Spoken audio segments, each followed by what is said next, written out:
अभी अल्लामा साहब ने नारा लगाया और मैं भी लगाता हूं, आप जवाब दें, नारा खिलाफत। फिर बोलिएगा, मैं बड़ी गहरी बात करने लगा हूं। नारा खिलाफत, ठीक है। खुलफाए राशिदीन, इनका जमाना मेरे आका ने बताया, मगर सुन, खुलफाए राशिदीन अबू बकर, उमर, उस्मान, अली रज़ी अल्लाह ताला अन्हु पे खत्म नहीं होता।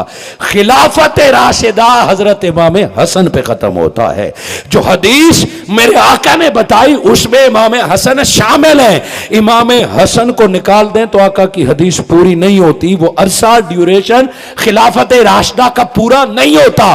सो चार यार नहीं है, पंजवा महबूब भी साथ शामिल है।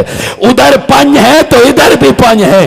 कमाल यह है कि उन पंज में जो दो हैं वो इधर भी दो हैं।